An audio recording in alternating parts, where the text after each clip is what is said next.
Ladies and gentlemen, welcome back to the podcast. It's late, it's Monday, but at the end of the day, it is still a victory Monday. The Steelers just came off a really good, exciting, thrilling win against the Detroit Lions in Detroit. We're going to be going over that, talk about some of the news with DK Metcalf recently, and playoff implications. So, without further ado, hit that subscribe button, trying to grow the channel, but let's get this one started. Here we go, Steelers.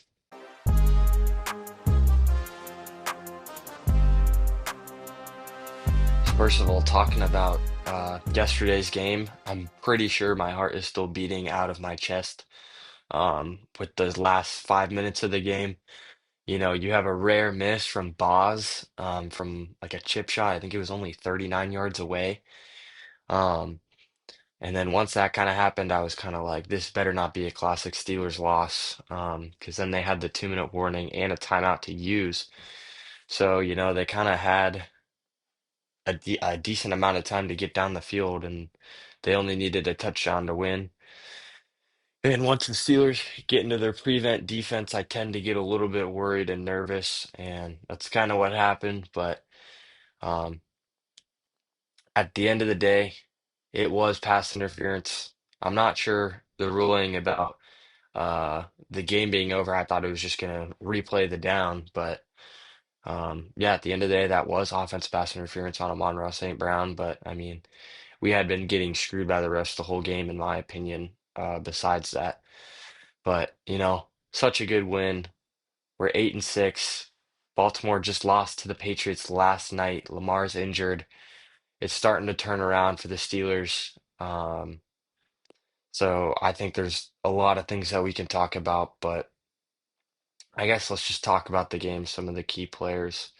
So I'm going to give out three game balls. Usually the first two are pretty easy to give out to, and then the third one's kind of challenging. But first one, you got to give it to Rodgers. Dude stepped up.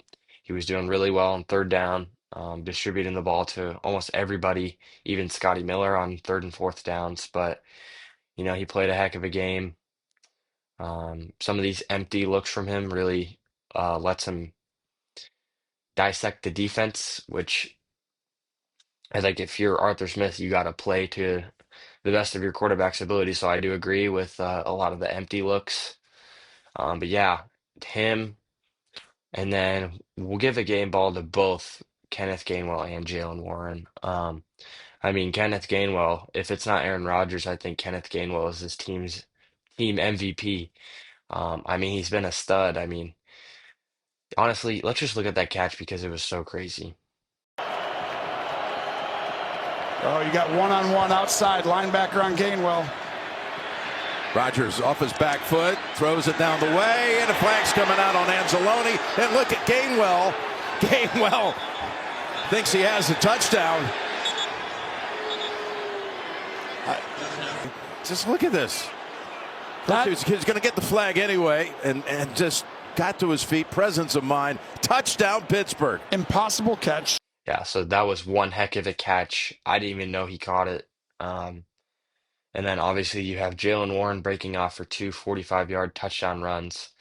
Those helped so much. But yeah, so Rodgers played a good game. Kenneth Gainwell, Jalen Warren, they played great. Let's talk about the wide receivers. Starting off with DK Metcalf. His stat line wasn't too impressive. He only had like 53 receiving yards, but he helped out in the run game a lot, which it helped Jalen Warren get that long touchdown.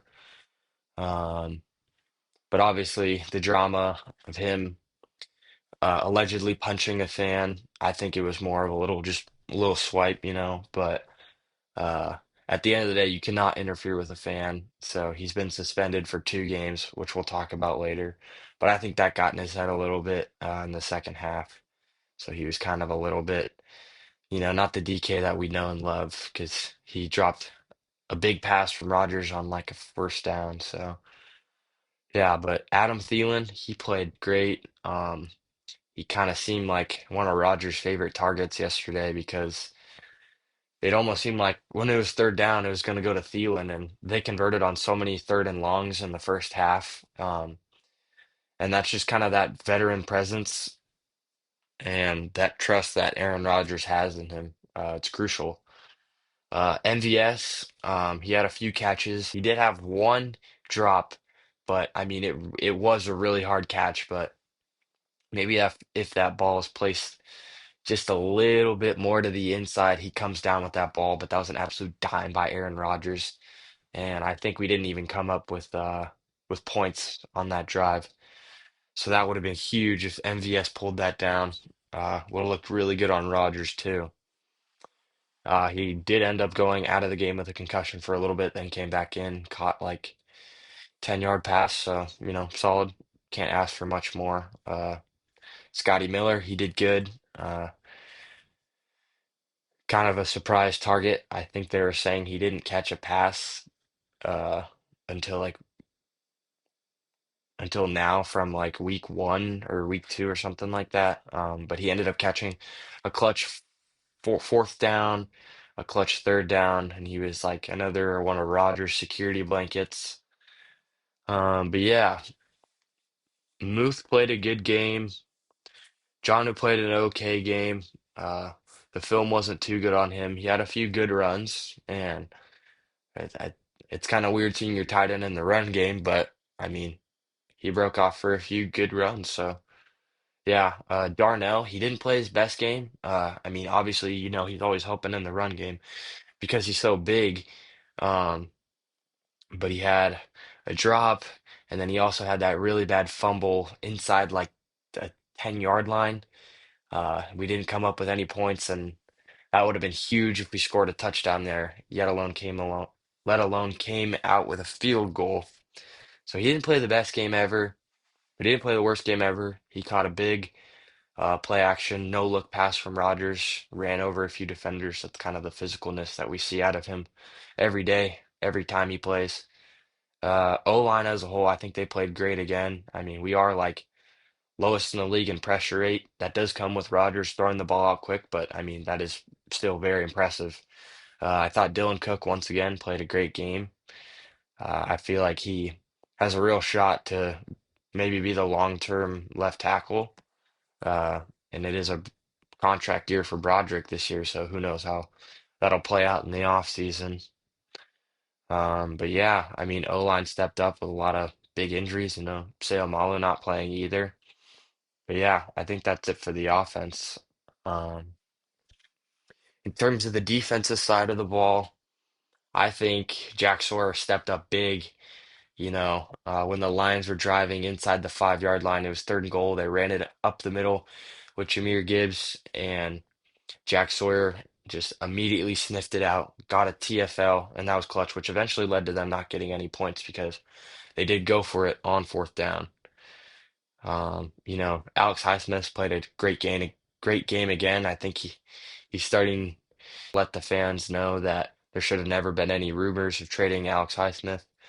But yeah, it was good to see him play well and Jack Sawyer, especially with TJ and Nick Herbig not being able to play. The D line played good. Obviously, this week we brought back Derek Harmon from injury. We know that it played a huge part in the run game, considering our averages. We were over like 200 yards on the ground without Derek Harmon. And I think we were only like 99 to 100 uh, rush yards a game with Derek Harmon. And I mean, clearly it showed this game because the Lions, I think they only had a combined 16 yards of rushing. So, I mean, Jahmyr Gibbs had like 2 rushing yards, and I think David Montgomery had like 16. So, really killed him in the run. Great game from Keanu Benton and Cam Hayward. Both of those guys got a sack. I think the secondary played good. I mean, JPJ's been locked down all year. So has Eccles. Um, but James Pierre not playing again this week kind of scares me with that calf injury because if he hasn't played for 2 weeks, who knows if he'll come back next week against the Browns or week 18 against the Ravens. Uh, but I think they did their job. We saw Brandon Eccles go out with an injury. It is a groin injury, and sometimes those can be a little bit scary, depending on how long he's going to be out. Um, Asante Samuel Jr., he played pretty good, but, late in the game, I don't really blame that on the defense just because they're kind of like playing prevent defense. So they're playing pretty far back. So that allowed, Jameer, that allowed JMO to get those intermediate crossing routes across the middle for big gains. But I mean, at the end of the day, why would you play prevent if you guys have played prevent in the past and it hasn't worked and you almost just gave up a game-winning touchdown while playing in prevent once again? Um, good game from Jalen Warren, Kyle Duggar. Kyle Duggar had that safety on Jared Goff. That was clutch. I mean, a lot of these points are like really clutch if you really look back at them. Like if we didn't come out with that touchdown right before the first half ended with Kenneth Gainwell, you know, maybe the Lions only have to get a field goal, and that's on top of that safety as well, that Kyle Duggar got. But I think it was overall a really good game. Maybe special teams not as good, just because Boz, who always makes a field goal, did not make one, and it came in a really important part of the game. But I mean, I think it was. I mean, we played a really complete game against the Dolphins last week, and yet again, you play a pretty good complete game this week against the Lions. I mean, there were multiple times where you were leading by two scores in this game, and I think this is perfect. I mean, if your team is starting to heat up when it matters most, I mean, last year we did terrible in December. We lost 5 games in a row when we were 10-3, ended up being 10-7, and then losing in the first round of the playoffs.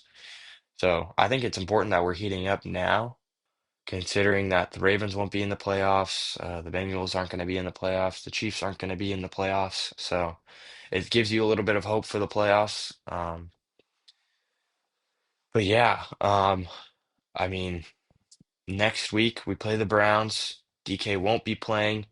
They're giving him a 2-game suspension, 2 weeks without pay, and a $40 million non-guaranteed money in his contract, which I think is crazy because I agree with the suspension. I mean, we knew it was going to happen. You can't punch a fan or push a fan. You can't touch. I just think it was interesting that Lamar Jackson pushed a fan at the Bills game, and he got no punishment for that at all. And also, Jamar Chase spitting on Jalen Ramsey and only gets a 1-game suspension. But you can't really argue that considering it was a fan. But I mean, this game against Cleveland is not an easy game to win, I would say. I mean, it's a divisional game. Um, and for some reason, when we play in Cleveland, we always tend to not do the greatest. It's just, I don't know. We just never do good in Cleveland, it feels like. So, I mean, that game next week is really important. And without our number one wide receiver, who knows? I mean, the Browns kept it close with the Bills last week, but then you also see Quinshon Judkins goes down. It looks like it's a season-ending injury. It did not look like a good injury. I think they said maybe broken leg and fibula, so that's two things, which is terrible. But if the Browns are without their number one running back, and he's been a key part of their offense, I mean, yeah, I don't know. But I think if you take care of business next week, well, actually, you technically don't need to, considering that the Ravens they play on Saturday against the Packers, and if the Ravens lose that game, which Lamar Jackson's injured right now, but so is Jordan Love with a concussion. We don't know the status of either of those two quarterbacks for Saturday, but if they lose that game, we are in the playoffs. So I don't know. Maybe we see some Will Howard. I really want to see Will Howard because we didn't get to see him in the preseason because that hand injury. Um, but if we see Will Howard, that'd be pretty sick. Let some guys get healthy. I mean, TJ Watt's been off the field for 2 weeks with that lung, and we need him for the playoffs. It's a no-brainer. Um, But yeah, if we get some guys to be really healthy for the playoffs, you get a home playoff game in Acrisure Stadium. I'm sure the Yinzers will be fired up. I mean, it gives you a lot of hope. That's all I gotta say. Um, but I mean, maybe soon. I know I promised you guys a game preview. I got pretty busy. Um, but yeah, maybe we'll do a game preview for the Browns a little bit later in the week. But man, I mean, what a win! Such a clutch win. Gives you a lot of hope beating a team like the Lions. Um, Holding them to under 25 points as the highest scoring offense in the league, holding uh, Sonic and Knuckles to under 20 yards rushing. And, it gives you a lot of hope. I keep saying hope, but it's true. Considering that when we were 6-6, fans were booing Renegade, chanting Fire Tomlin. So, credit to Mike Tomlin as well for turning this season around. I mean, I feel like it's always this with Mike Tomlin turning it around or doing bad at the end of the season. Um, but I mean, you got to get credit to him. Uh, I think it's tied for second most consecutive winning seasons as a head coach, and 21 consecutive seasons with a winning record is it's impressive. I mean, you can talk about his non-success in the playoffs, and I think it's something to talk about. But at the end of the day, it's still very impressive getting a 9-8 or 10-7. So credit to Mike Tomlin. Credit to the Steelers, played a complete game. But yeah, I guess like and subscribe. I don't got much to say, but good win for the Steelers, and I guess we'll see you next time.